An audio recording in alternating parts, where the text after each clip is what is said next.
Bonjour.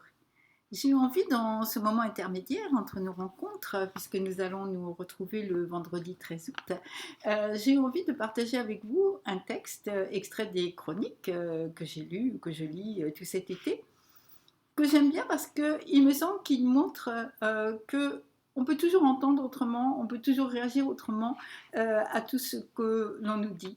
Et voilà ce texte qui est en fait une reprise, en quelque sorte, de la cigale et de la fourmi. C'est une cigale tout à fait ordinaire. Elle aime sa vie de cigale et ce bel été dont elle a glorifié chaque journée. C'est si merveilleux de chanter au soleil. Mais aujourd'hui, le soleil est voilé, le ciel un peu gris. Pour la première fois de sa courte existence, la cigale ressent un peu d'inquiétude. Eh bien, dansez maintenant. La fourmi se mord les lèvres, n'a pas eu l'intention de prendre ce ton sarcastique, mais enfin, elle est énervante, cette cigale. Gentille, oui, une véritable amie, c'est vrai, mais où irait-on si tout le monde ne pensait qu'à s'amuser comme ça, s'il n'y avait personne pour être sérieux et travailler dur? Alors voilà, ça lui a échappé, elle est un peu ennuyée maintenant, mais dans son innocence, la cigale n'a rien vu, et elle répète d'un air étonné et ravi. Dansez, dansez. Tiens, quelle bonne idée. Et oubliant de dire au revoir, elle s'éloigne, tandis que la fourmi la regarde avec une pointe d'envie. Le cœur un peu serré, elle se dit que oui, elle aussi, elle aurait aimé danser peut-être. Mais voilà, c'est comme ça, et oui, elle est énervante cette cigale qui vous oblige à réfléchir, à croire qu'il y a d'autres choix possibles, alors qu'en fait, se dit-elle en se secouant, il est temps de se remettre au travail. Et la cigale contemple cette nouvelle idée. Danser, quelle chance d'avoir une amie aussi intelligente. Danser, oui, mais où? Au bord de la rivière ou sous son pin préféré? Au soleil ou à l'ombre? Où trouvera-t-elle l'inspiration? Elle regarde le sol et décide en un éclair qu'elle peut commencer là, juste là, exactement où elle est. Un peu timidement, elle remue ses antennes, papillonne des ailes, allonge une patte, puis l'autre. L'affaire demande à l'évidence un peu de mise en train. J'ai sans doute l'air stupide, se dit-elle. L'araignée va encore se moquer de moi, et que vont penser mes enfants?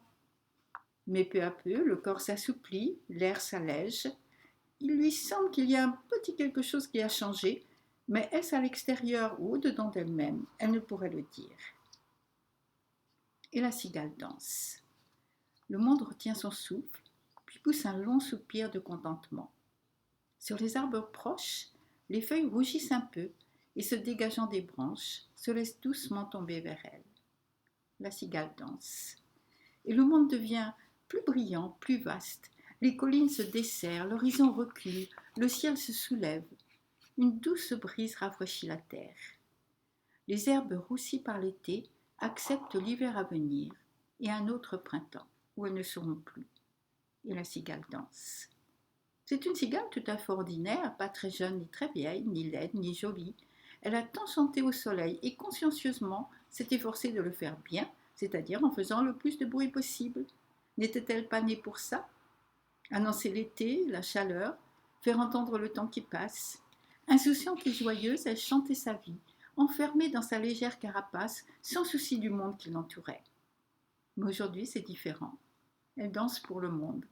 Elle danse parce qu'elle sait qu'il faut aussi la danse et la joie et le don qui n'attend rien que d'être donné. Elle danse la cigale en ce début d'automne. Elle danse la joie du monde. Et la fourmi frissonne. Et le monde, un instant, semble poser les armes. Et vous, quand avez-vous dansé pour le monde pour la dernière fois? Et nous allons danser la méditation ensemble le vendredi 13 août. Et cette période de mi-août, c'est un temps très spécial au Japon. C'est une des cérémonies bouddhistes les plus importantes. C'est le temps des morts, le temps du retour, de la réconciliation et du pardon, avec des légumes sculptés en petits chevaux et puis des petits bateaux qu'on pose sur la rivière. Je parle de tout ça le vendredi 13 août et d'ici là, nous allons danser pour le monde. Merci beaucoup et à bientôt.